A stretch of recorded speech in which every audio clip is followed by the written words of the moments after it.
네, 오늘 몇 페이지죠? 예, 229페이지에 8차례 맞습니다. 229페이지에 지난 시간에 이어서요. 어음 관련 거래에 대한 자료를 몇 건을 입력을 했었고요. 이 시간에는 그 4번에 있는 수행 2번 지급어음 현황을 조회해보는 연습을 한번 해보겠습니다. 우리가 앞 시간에서 받으러음 현황을 조회해 봤었는데요. 오늘은 지급어음 현황을 한번 조회해 보겠는데요. 여기 조건을 주어놨어요. 거래처별로 조회하라. 그래서 지급어음 현황의 거래처별 탭을 누르고 조회 구분은 내용을 해서 날짜는 6월 30일이니까요. 1월 1일부터 6월 30일까지로 한번 기간을 입력해서 조회해 보시도록 하시죠. 네. 자, 조회하는 거는 뭐 여러분들 뭐 이렇게 특별한 기술이 필요한다고 볼 수 없죠. 예. 조회를 한번 해보고 어떤 내용이 조회가 되는지 아시면 되겠습니다. 자, 지급어음 현황 클릭하셨으면 만기일이 아니라 거래처별 여기 탭이 3개가 있네요. 만기일별, 은행별, 거래처별. 조회 구분은 내용이라고 했네요. 여기를 내용으로 해서 1월 1일부터 6월 30일로 기간을 입력을 해봤더니 거래처에서 엔터를 쳐야죠. 거래처는 처음부터 끝까지 여기서 엔터 치면 처음부터 끝이 입력이 되고요. 다시 지급어음 현황을 거래처별로 보니까 신사숙녀의 지급어음 발행한 거 2019년 1월 30일이 만기인 거 요거 1000만원짜리 요 하나밖에 없네요. 6월 30일날 우리가 발행을 한 모양이에요. 앞 시간에서 입력한 그 지급어음인 것 같습니다. 우리가 앞 시간에서 어음 발행한 거 한 건 있었어요. 그래서 거래처별로 우리가 이제 조회해 보면 여기 이제 그 지급어음 발행한 거래처가 10개 거래처다 그러면 여기 거래처 이름이 10개 나오겠죠. 지금은 하나만 나옵니다. 여러분도 이렇게 조회가 됩니까? 네. 그래서 받으러음 현황 또는 지급어음 현황을 만기일별 또는 은행별 거래처별로 조회해 볼 수 있다는 거 알아두시고요. 자, 이번에는 그 세 번째 수행 내용을 같이 해보도록 하시겠습니다. 자, 세 번째는 어음 집계표입니다. 어음 집계표. 어음 집계표라는 건 뭐냐면요. 어음을 우리가 발행하려면은 은행에서 어음을 받아와야 돼요. 받아와야 되고 그것을 이제 받아온 것을 우리가 어음 등록이라는 절차를 거쳐서 등록을 해놓거든요. 그러면 그것이 어음 집계표로 들어가요. 그래서 이제 아마 우리는 앞 시간에서 어음 등록을 한 장 해놨었어요. 그래서 어음 집계표에 가면은 한 장만 등록이 돼 있을 겁니다. 이것도 한번 보도록 하겠습니다. 자, 금융자금관리에 지급어음 현황 바로 밑에 어음 집계표가 있습니다. 자, 구분은 수불장으로 보라고 그랬으니까 지급어음 수불장 엔터. 금융기관은 모든 금융기관을 보기 위해서 엔터 치면은 처음부터 끝이고요. 어음의 수령일도 그냥 엔터를 쳐서 1년 거를 다 보도록 하겠습니다. 2018년 1월 1일부터 2018년 12월 31일로 조회가 됐는데 우리가 바로 앞 시간에서 여기 국민은행에서 수령한 그 어음을 앞 시간에서 1000만원짜리 발행을 했었죠. 그래서 여기 보시면 6월 30일 날 수령을 했고요. 발행도 수령한 날 어음을 발행을 했습니다. 그리고 그 만기가 2019년 1월 31일 우리가 그 멋쟁이 주식회사 멋쟁이에 발행한 그 어음이었어요. 그래서 밑에 보시면은 이렇게 집계가 이렇게 되어 있는데 수령 한 매, 발행 한 매, 결제된 거 아직 없고 그리고 미발행된 거 0. 그래서 은행에서 어음 한 장 수령해 가지고 발행을 한 매 했다. 이런 사항을 우리가 파악할 수가 있겠습니다.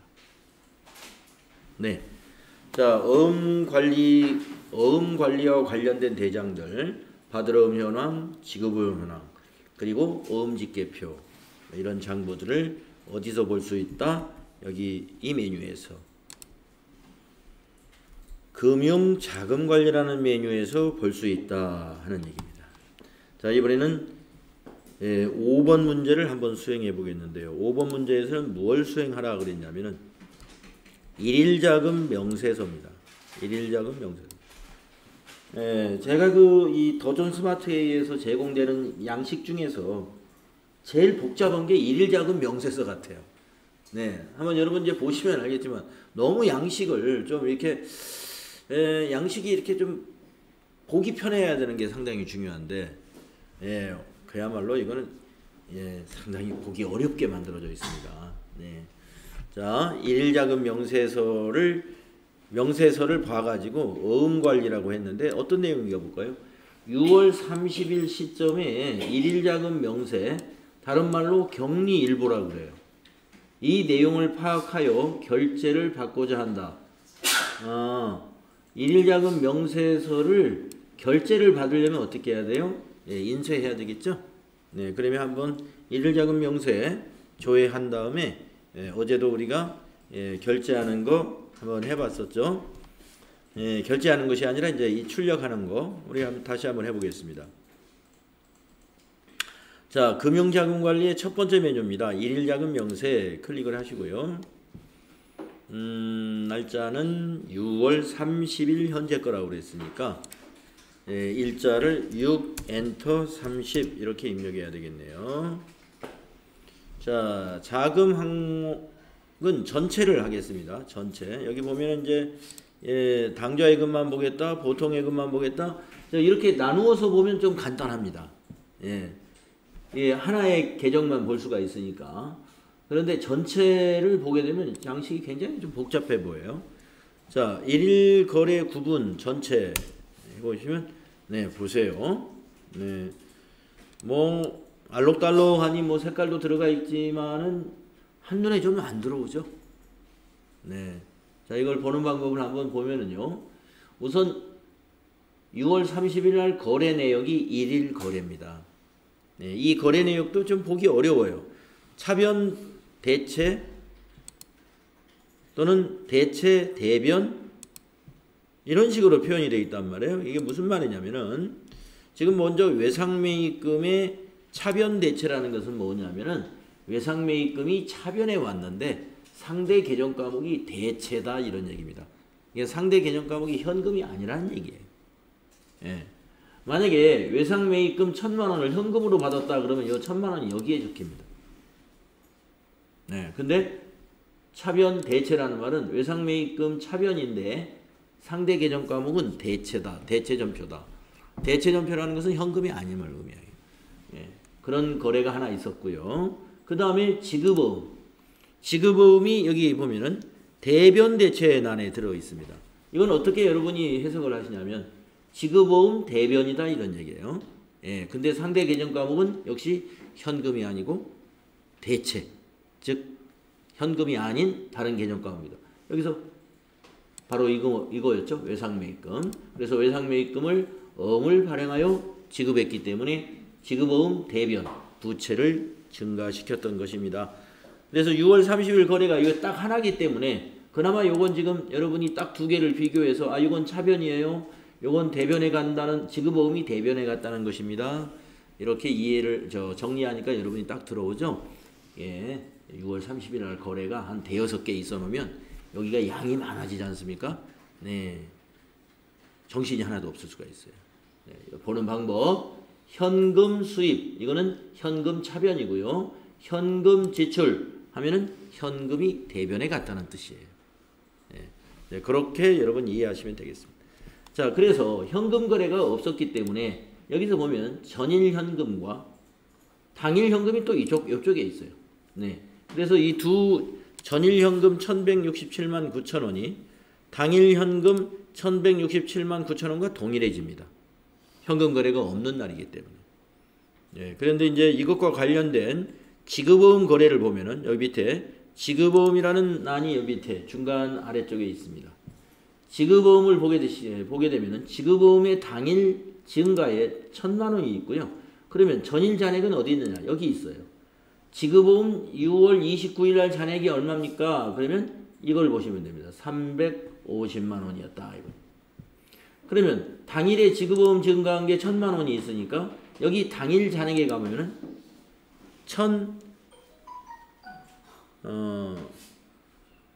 350만 원이 돼 있죠? 1,350만 원. 네, 그래서 이와 같이 여기 당일에 거래로 인해서 관련되는 것들이 여기에 보이는데 이게 일일 자금 명세이기 때문에 지급어음 같은 경우는 자금과 관련되는 거예요. 예, 이것이 이제 지급어음은 만기가 되면은 바로 현금화가 되는 것이죠. 그러나 이제 외상매입금 같은 거는 이제 부채기 때문에 이제 그 자금과 관련성이 좀 여기 어음과 같이 여기서 관리되는 것은 보면은 여기 자금 항목에 보면은 당좌예금, 보통예금, 받을어음, 지급어음, 단기차입금, 장기차입금, 정기예금 이런 것들이 관리가 되거든요. 그러니까 여기에는 외상매출금이라든가 외상매입금은 여기 밑에 나타나지 않습니다. 네. 자, 그래서 이러한 내용을 말이죠. 이 격리일보를 인쇄해가지고 윗사람의 결제를 받아야 되겠다라고 하면은 위에 있는 인쇄 단추를 누르는 거예요.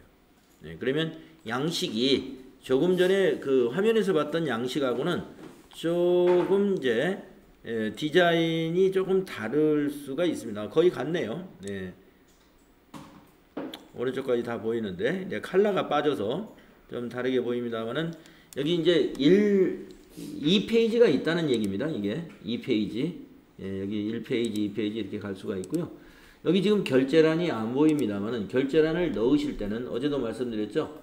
여기 결제란 설정을 아래로 된 요 화살표를 눌러서 결제란 인쇄함 이렇게 해주시고 그리고 타이틀의 상단이냐 하단이냐 타이틀이라는 것은 이 제목을 말하는 겁니다. 그래서 제목 상단이면 제목 위쪽에 결제란이 들어가고요. 네, 이렇게 타이틀 하단 하시면은 이 제목 아래쪽에 결제란이 들어갑니다. 그래서 제가 여러분에게 문제 내는 것 중에 결제란을 어떻게 만들어라 라고 하는 것이 아마 한두 개 있을 거예요. 그러면 여러분이 결제란 등록해가지고 여기다 칸수 몇 칸 한 다음에 여기는 누구, 여기는 뭐, 여기는 뭐, 4칸으로 하라 쓰면 여기는 뭐 이렇게 만들어서 결제란을 넣어주시면 됩니다. 그래가지고 프린터로 인쇄해서 제출하세요. 그러면 여러분 여기 인쇄하기를 누르면 됩니다만은 그렇게 시킨 문제는 아마 거의 없거나 있어도 하나 정도밖에 없을 거예요. PDF로 저장하시오. 이렇게 문제를 많이 낸다고 그랬죠? 그건 여러분이 요 PDF 눌러가지고 PDF로 여기다 이제 저장 이름은 뭘로 하시오. 이렇게 문제에 다 지시를 해놨어요. 그러면 여러분이 그 지시한 파일 이름을 여기다 만들어주고 아무데나 저장하면 나중에 여러분 카페에다 올릴 때 못 찾아서 올려요. 그러니까 여러분이 찾기 쉬운 위치, 뭐 바탕화면에 내 이름으로 홀더를 하나 만들어서 거기다 저장을 해둔다든가 여러분이 또 내 문서에 홀더를 만들어서 저장한다든가 여러분이 나중에 찾기 쉬운 홀더에다가 저장 누르면 되죠. 이름 만들어서 이렇게 하는 거. 그건 지금 이 시간에는 뭐 하지 않겠습니다만은 그런 요령으로 하시면 돼요. 그래서 이런 거를 평소에 안 해보신 분은 한번 개인적으로 연습 삼아서 여러분이 원하는 위치에 내가 홀더를 만들어서 정해진 이름, 내가 지어주고 싶은 이름으로 지어가지고 저장할 수가 있고 나중에 그거를 찾아볼 수가 있는가. 이것이 잘 안 된다면은 컴퓨터 사용이 매우 미숙하다. 이렇게 봐야 되겠죠. 그래서 혹시 안 되시는 분이 있으면 개인적인 연습을 해서 또 도움이 필요하면 저한테 도움을 청하거나 아니면 옆에 사람한테 도움을 청해서요. 그렇게 해주시면 되겠습니다. 자, 그러면 이제 일일 자금 명세서, 즉 격리일보라는 것이 이렇게 참 복잡한 양식이 또 있구나 하는 거 하나 또 알았습니다. 그래서 이제 그 뒷페이지에 보시면은 우리가 어음 관련 거래 입력했던 정답이죠. 수행 결과가 쫙 나와 있습니다.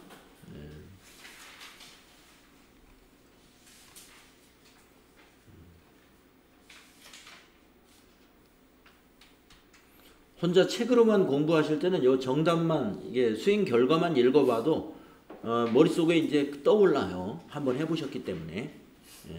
그러니까 책만 이 실기를 책만 보실 때는 수행 결과를 보시는 게 좋아요. 수행 결과를 보면 그게 떠오릅니다. 이거 내가 그렇게 했었지 하는 게.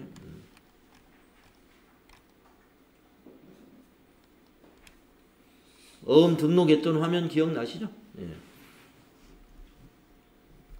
수령 일자부터 정확히 넣어야 됩니다. 어음의 종류도 잘 선택해 주시고 금융기관도 정확히 넣어야 돼요. 그리고 어음 번호, 전자어음은 뒷칸에만 입력하면 되고 약속어음은 한글로 된 이름이 있으니까 한글로 된 건 앞칸에, 숫자로 된 건 뒷칸에, 그리고 매수 여기다 넣고서 등록 눌러야 됩니다.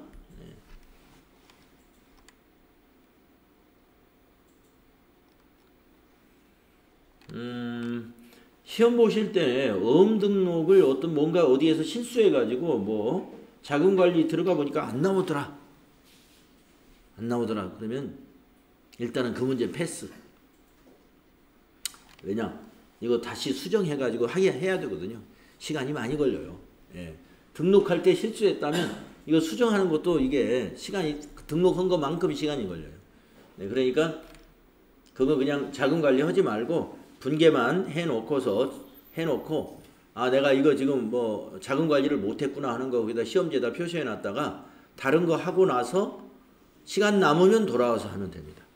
이 문제 내가 끝을 보고 가야 되겠어. 시험 볼 때는 그렇게 하는 게 아니에요. 시험 보는 데는 좀 요령이 필요한데요. 여러분 이거 FAT 1급은 60분을 시간을 주거든요. 숙달된 사람이 60분에 하면 딱 마치도록 문제를 낸다고 보시면 돼요. 그러면 숙달되지 않은 사람이 만약에 시험을 본다. 그러면 60분 안에 못한다는 얘기입니다. 60분 안에 못해요. 숙달이 안 된 사람. 물론 여러분은 이제 그 안에 숙달을 많이 하겠지만 그러니까 시간 관리를 잘못하면 자칫하면 아는 문제를 못 풀고 안타깝게 떨어질 수가 있다 이겁니다. 여러분이 공부를 잘 해놓으면요. 아는 문제만 다 풀어도 70점은 나옵니다. 근데 시간 관리 잘못하신 분은 모르는 문제에 너무 덤벼가지고 그거 한 문제 포기해봐야 3점밖에 안 되는 거거든요. 아는 거 쫙.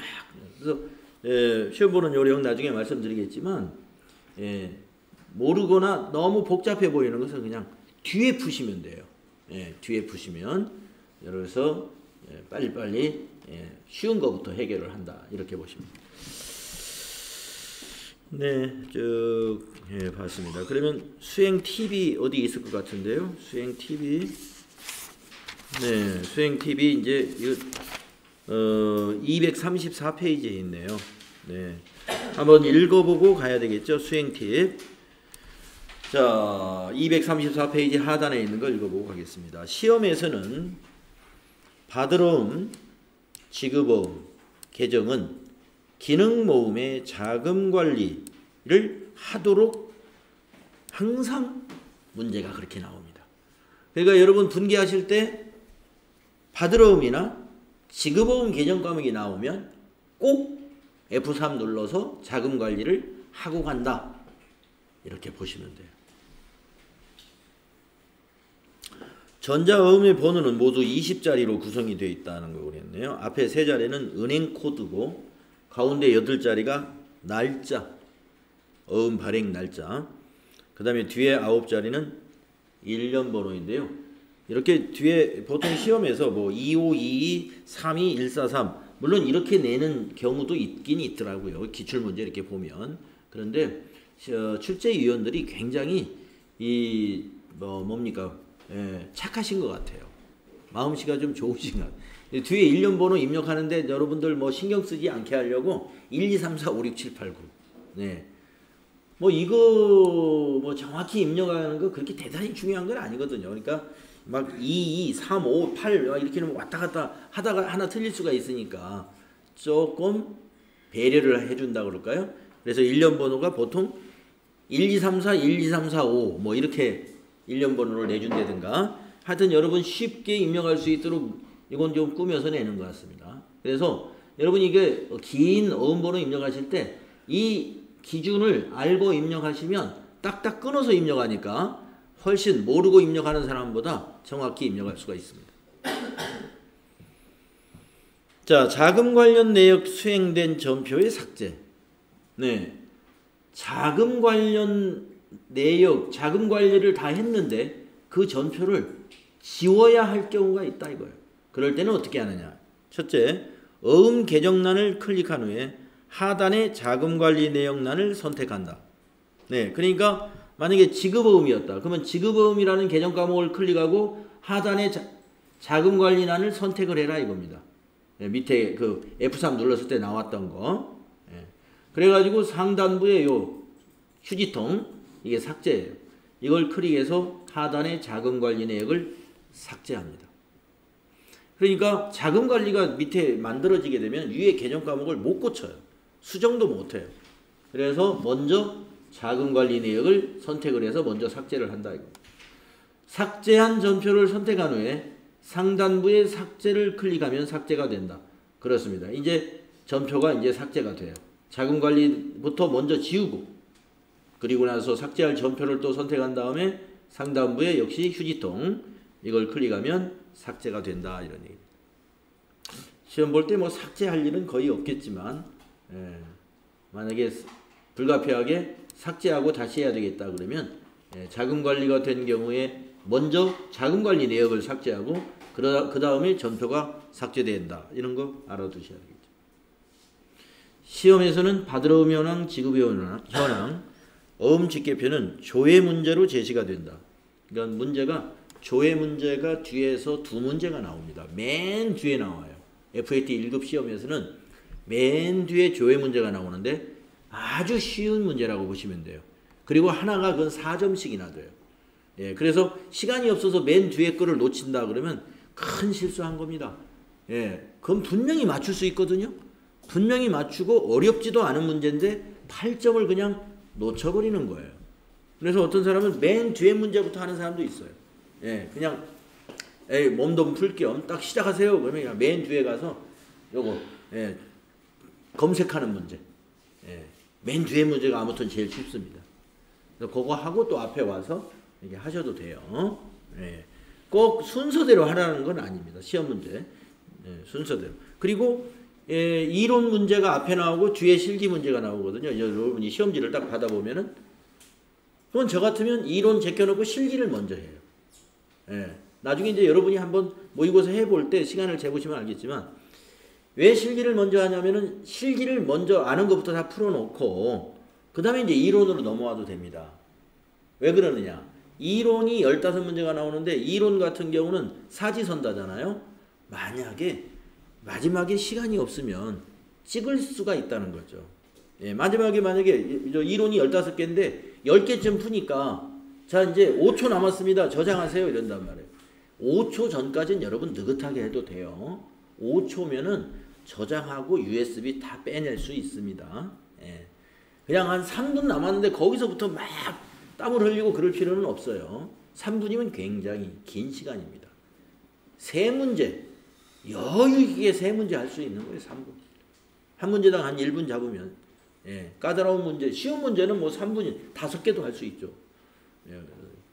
3분 같으면 좀 여유 있다고 보시면 되고 아무튼 자 5초 남았습니다. 저장하세요. 그러면 이제 찍어야 돼요. 탁탁탁탁 이제 5문제 남았어. 그러면 33333 이렇게 딱 찍는다든가 뭐 그날 여름은 그냥 뭐 복골복으로 아무거나 하나 찍는 겁니다. 그러니까 이론은 찍을 수 있다는 거죠. 그럼 그 중에서 하나라도 건질 수 있다는 거죠. 확률적으로 뭐. 그런데 실기는 찍을 수가 없어요. 차변 대변 입력하고 다 무조건 시간 없으면 그냥 틀리는 거예요. 그래서 실기부터 하고 나중에 이론하는 게 유리하지 않느냐. 근데 자신 있는 사람은 또 그렇게 안 하더라고요. 내가 해보니까 시간이 느긋해. 그럼 그냥 이론부터 차분히 앞에서부터 하셔도 된다. 다 개인차가 있으니까요. 자, 이렇게 해서 이제 우리가 일반 전표 입력을 일단 공부 마쳤어요. 나중에 뒤에서 또 반복은 합니다만은, 아, 일반 전표는 이렇게 입력되는 거다. 예, 그러면 이제 이 시간부터는 뭐를 하느냐? 제4장. 예, 오늘 메인 매출 전표 입력에 대해서 이제 공부를 하겠습니다. 그래서 메인 매출 전표 제4장으로 넘어가겠습니다. 여기서 이제 부가가치세 신고라고 되어 있죠. 예. 우리가 이제 그 능력 단위, NCS 능력 단위에서는 메인 매출 전표 뭐 이런 그 능력 단위가 없습니다. 그냥 전표 관리 이렇게 되어 있어요. 전표 관리. 예. 부가가치세 신고에 대한 것은 이론적인 것은 우리가 앞에서 다 배웠죠. 그러면 여기서는 뭐를 하느냐? 부가가치 신고와 관련된 거래를 입력해가지고 신고서 만드는 일을 할 거예요. 그러면 그 입력하는 게 뭐냐면 메인 매출 전표예요. 내용을 보면 메인 매출 전표다. 예, 그러니까 아시고 쭉쭉쭉쭉 넘어가셔가지고 예, 부가가치세란 무엇인지 이거 뭐 앞에서 배운 걸 또 오늘 얘기할 필요가 없겠고요. 또 과세기간 이거 역시 우리가 이론에서 예, 문제도 많이 풀어봤고요. 과세기간은 1기와 2기가 있고 법인의 경우는 과세기간이 애정신고와 확정신고로 나누어져 있죠. 예. 이건 이미 다 아시는 거죠. 예, 그리고 그 신고 납부하는 기간은 그 과세기간 종료일로부터 다음 달 25일 날까지 신고 납부하는 거예요. 그래서 1기 애정신고는 4월 25일까지, 즉 4월 1일부터 4월 25일까지 부가가치세를 신고하고 납부해야 되고 1기 확정신고는 7월 1일부터 7월 25일까지 신고해서 납부해야 되고 2기 애정신고는 10월 1일부터 10월 25일까지 신고 납부하는 겁니다. 그래서 지금 기간이 오늘이 이제 10월 5일인가요? 네. 이제 25일까지니까 한 20일 남았죠? 네. 그래서 지금 세무사 사무실이나 회계사 사무실은 이게 예, 법인 거래처를 가지고 있는 담당자들은 이 부가가치세 애정신고 준비를 지금부터 해야 되겠죠. 그래서 25일 날까지 완벽하게 신고를 끝내야 되겠죠. 그 다음에 이제 2기 확정신고는 그 다음에 1월 1일부터 1월 25일까지 예, 확정신고한다. 법인은 이렇게 신고 납부를 4번 해야 된다. 이거 이미 알고 있는 것입니다. 자, 전자세금계산서의 발급. 네, 이미 앞에서 이론 때 다 배웠어요. 네, 전자세금계산서 발급은 법인은 무조건 의무적으로 모든 법인은 전자세금계산서를 발부해야 되고 예, 개인은 직전 연도에 공급가액의 합이 3억 원 이상인 개인사업자는 예, 발급 대상, 의무 발급 대상자다. 예, 그거 알고 됩니다. 그리고 이제 이 실무에서 이 발급하는 거 우리가 연습할 거예요. 뒤에 이제 문제가 나오니까. 네. 자, 그래서 이제 그러한 부가가치세와 관련된 전표가 아까도 말씀드렸습니다만은 메인 매출 전표라는 거예요. 네, 메인 매출 전표. 그래서 이제 오늘의 학습 주제는 여러분이 메인 매출 전표라고 보시면 됩니다. 메인 매출 전표. 네, 그래서 일반 전표하고 입력하는 방법이 달라요. 네, 부가가치세 신고에 관한 부분을 해야 되기 때문에 세금계산서 내용을 먼저 입력하고 그 다음에 밑에 분계를 한다. 예, 그래서 세금계산서 내용을 입력할 때 여러분 우리가 유형이라는 걸 선택을 해요. 유형. 세금계산서 내용을 입력할 때 그 유형이 매출 유형이냐 매입 유형이냐를 우선 나누어 가지고요. 매출 유형. 그러면 이제 세금계산서가 색깔이 빨간색으로 되어 있습니다. 예, 빨간색 세금계산서는. 근데 이제 세금계산서로만 전부 다 시험에 나오는 것이 아니라 현금 영수증으로도 나오고 신용카드 매출전표로도 나온단 말이죠. 그런데 현금 영수증이나 신용카드 매출전표는 색깔 구분이 없어요. 그냥 잉크가 한 가지 색이에요. 세금계산서만 매출은 빨강색. 매출자. 그러니까 매출이라는 것은 공급자가 발행한 세금계산서잖아요. 우리 회사가 발행한 거. 그러면 우리 회사가 발행해가지고 보관하고 있는 세금계산서는 빨강색을 보관하고 파란색으로 된 거는 거래처를 주는 거예요. 그래서 전자세금계산서도 실제로 우리 회사가 발행한 세금계산서는 빨간색으로 이렇게 인쇄가 되어 있어요. 화면에서도. 그래서 시험에서 빨간색으로 나올 겁니다. 자, 그래서 이제 매출 유형에 이렇게 11번 과세, 13번 면세, 17번 카과, 예, 이런 것 등을 구분해서 여러분이 입력을 해야 되는데, 지금 처음 듣는 얘기예요, 이게. 예. 자, 설명을 할 겁니다, 나중에. 자, 매입 유형에는 51번 과세, 53번 면세, 54번 불공, 57번 카드 과세 등을 매입 유형에다가 처음에 입력해야 돼요. 그래서 매입 매출 전표 입력할 때 제일 첫 단계 유형을 선택하는데, 유형이 틀려버리면 그 부분은 틀리는 거예요. 예. 유형, 이제 유형으로 시작을 해야 되는데, 유형부터 틀리면은 그 위에 세금계산서 관련된 것은 다 틀립니다. 매우 중요하고요. 여러 가지 유형이 있지만 FAT 1급에서는 딱 이렇게 7가지만 나와요. 매출에서 11, 13, 17. 매입에서 51, 53, 54, 57. 이게 지금 코드 번호예요. 그러니까 FAT 1급은 요 7개만 정확히 알면 되는 거죠. 그 다음에 이제 전자세금이라는 난이 있는데, 요건 전자세금이라는 난이 뭐냐면은, 이 세금계산서가 전자세금계산서면은 전자입력, 이렇게, 종이세금계산서와 전자세금계산서를 구분하고자 이걸 만들었습니다. 그래서 이거 이제 구분하는 방법, 구분하는 방법은 이제 제가 이제 연습하면서 말씀을 드리겠습니다만은, 입력을 안 하는 경우는 종이세금계산서일 때는 입력을 안 하고요. 또는 즉 전자세금계산서가 아닌 경우니까, 아닌 경우라는 건 뭐예요? 종이라는 얘기죠. 아닌 경우는 이거 입력을 안 하고 전자세금란을 0으로 하고, 더존 빌 36524로 발행하는 경우도 입력을 안 한다. 더존 빌 36524가 갑자기 뭐냐? 이제 우리가 지금 실행해 놓은 더존 스마트 A라는 프로그램이 있잖아요. 거기에서 이 연동되어 가지고 전자세금계산서를 발행 전송하는 사이트가 있어요. 그 사이트 이름이 빌3652.com인가 그렇습니다. 그래서 이제 여기서 발행하는 경우도 이걸 비워놔야 됩니다. 나머지는 다 전자입력으로 해야 돼요.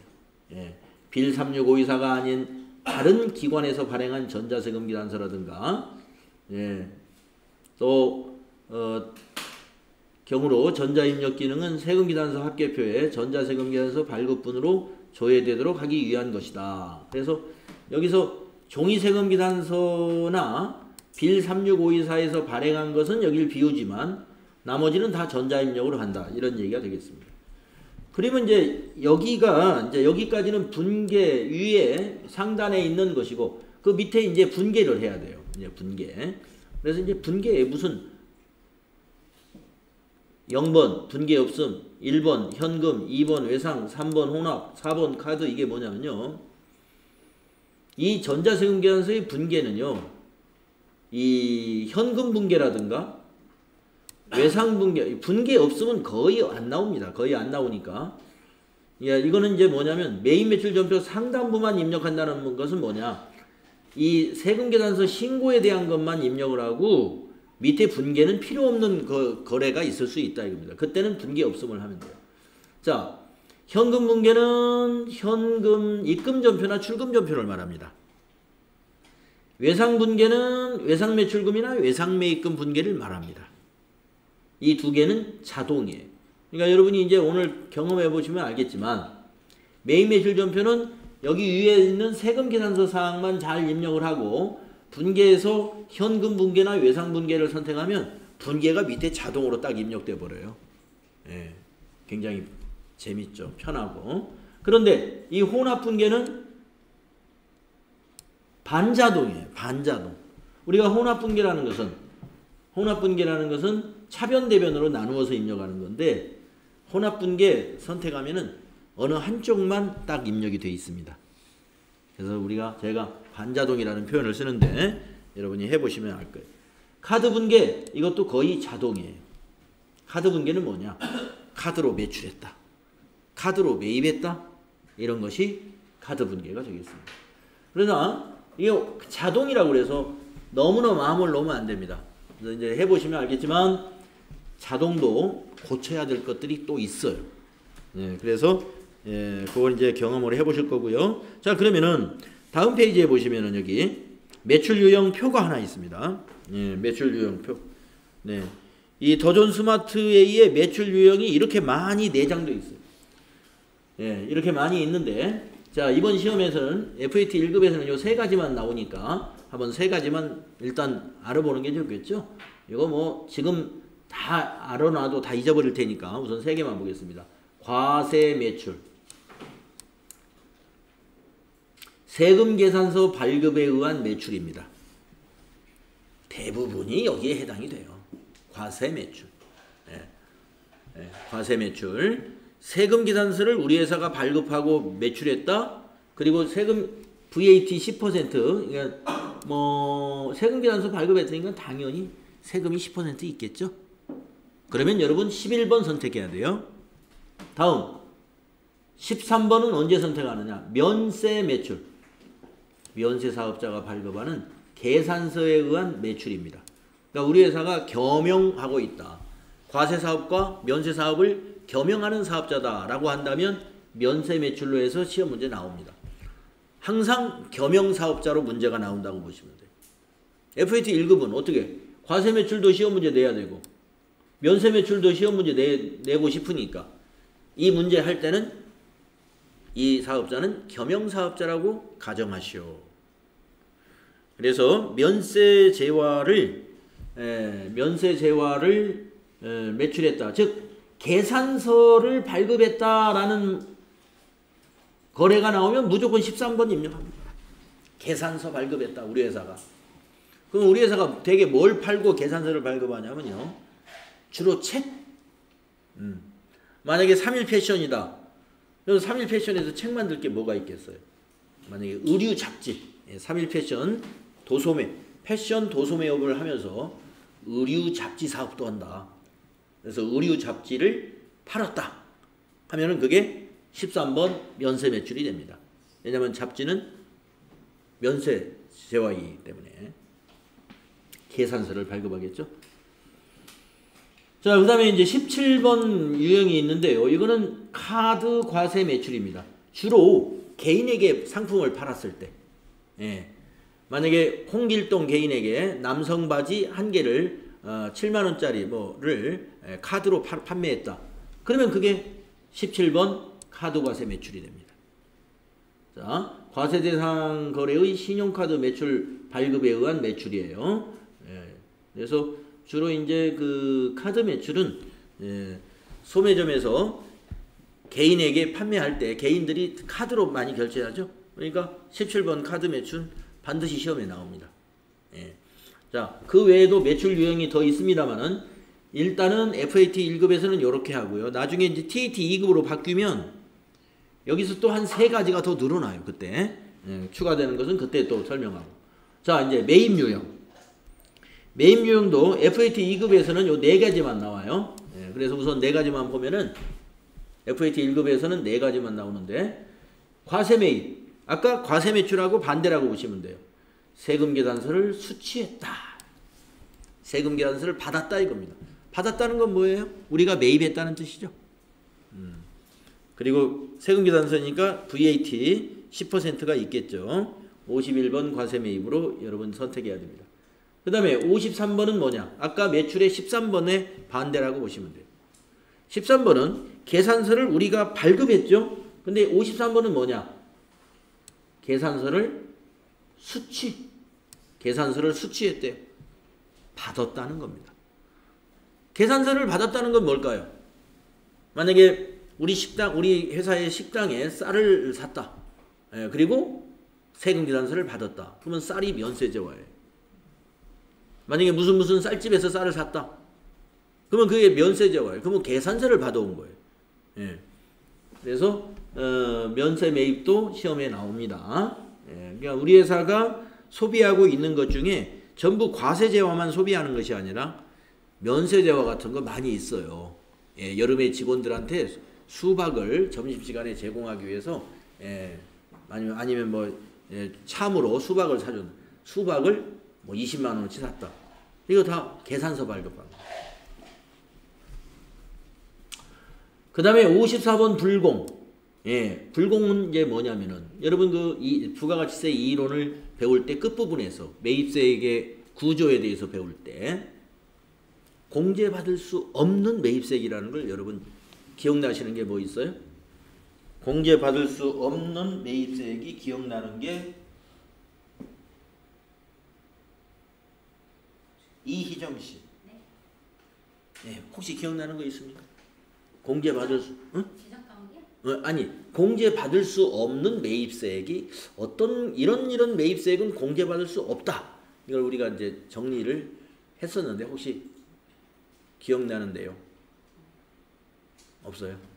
네. 접대비 관련 매입세액 공제 안 나세요? 아니 기억 안 나세요? 접대비는 기억나요. 접대비 기억나죠? 접대비는 공제가 안 된다고 했는데 매입세액을 가운데 넣어야 돼요? 그렇죠. 접대비가 공제가 안 되는 게 아니라 접대비 관련된 매입세액이 공제가 안 된다. 그렇게 해야 맞는 겁니다. 그러니까 무슨 얘기냐면은 거래처 영업부장을 접대하기 위해서 거래처 영업사원들을 회식을 시켜줬어요. 갈비집에 가서 소갈비집에 가서 100만 원어치 사줬어요. 100만 원어치. 그러면 100만 원어치 먹었으면 거기 부가세 10%가 붙어가지고 10만 원이 붙죠. 그러면 우리가 이제 매입세액이 10만 원이니까 나중에 부가가치세 납부할 때 매입세액 10만 원 공제 받느냐 이거예요. 그건 못 받는다 이겁니다. 그 10만 원을.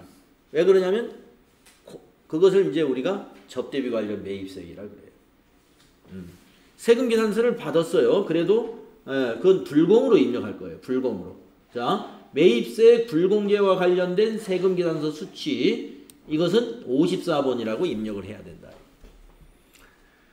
선물, 거래처에 선물을 지급하기 위해서 백화점에서 선물을 샀다. 그리고 세금 계산서를 받았다. 54번 불공. 영업부에서 업무용 승용차가 필요해가지고 소나타 2천만 원짜리를 사고 샀다. 그리고 세금 계산서를 받았다.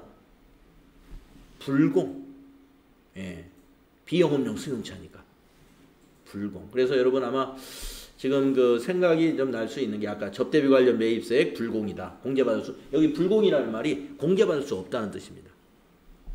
그 다음에 승용차 관련된 거. 공제받을 수 없어요. 그 다음에 토지 관련 매입세액. 공제받을 수 없어요. 그 다음에 업무와 무관한 지출. 공제받을 수 없어요. 뭐 또 면세에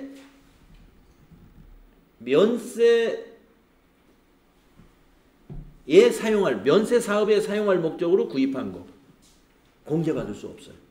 과세 사업과 면세 사업을 겸용하고 있을 때 면세 사업에 사용할 목적으로 매입한 재화에 대한 매입세액은 공제가 안 된다. 뭐 그런 것들이었습니다. 근데 이제 몇 시간 지나가지고 여러분이 지금 생각이 안 나는 모양이에요. 자, 앞으로 불공 입력할 때 첫째 조건 세금 계산서 수취한 것 중에서 전제가 제일 1차적인 전제가 세금 계산서 수취한 것 중에서예요.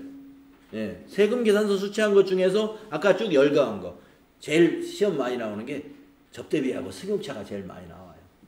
접대비, 승용차, 그 다음으로 이제 나올 수 있는 게 업무와 무관한 거, 그 다음에 또 나올 수 있는 것은 토지 관련된 매입세액, 뭐 그런 것 등으로 나오지 않을까. 자, 이제 매입 유형의 마지막 57번 유형이 있습니다. 아까 17번 유형 카드 매출에 비교되는 매입이죠. 카드 과세 매입입니다. 카드 과세 매입. 과세 대상 거래의 신용카드 매출 점표 수치에 의한 매입입니다. 이런 것이 있습니다. 그래서 51, 53, 54, 57로 출제가 될 것이고요. 유형은 더 많아요. 근데 이 더 많은 것은 급수가 높아지면서 더 종류가 더 늘어납니다. 자, 그래서 이제 그 다음 페이지에는 뭐가 나오냐면 이제 전자세금 계약서를 발급하는 절차가 설명이 나와요. 그런데 여러분이 지금 발급을 해본 경험이 없는 사람이 이렇게 프로그램에 들어가서 뭐 전자발행을 누른다, 발행 취소를 누른다, 뭐 이렇게 설명이 되어 있는데, 아, 이걸 읽고, 아, 이렇게 하면 발행이 되겠구나, 이렇게 이해할 사람은 아마 아무도 없을 거예요. 그래서 이거는 나중에 여러분이 발행을 해보고 나서 까먹었을 때, 어떻게 했지? 잊어버렸어요. 한번 해봤었는데 잊어버렸어요. 그때 봐야 도움이 되지. 발행해본 경험도 없는데 이걸 미리 읽어본다는 것은 고문입니다. 고문. 그래서 요거는 그냥 나중에 읽어본다. 그러면 뭐를 해야 되느냐? 직접 이제 해봐야 돼요. 그래서 10분간 쉬었다가 242페이지에 보시면 이 메인 매출 전표 연습 문제가 쫙 준비가 되어 있습니다. 그래서 다음 시간에 수행을 같이 해보도록 하겠습니다.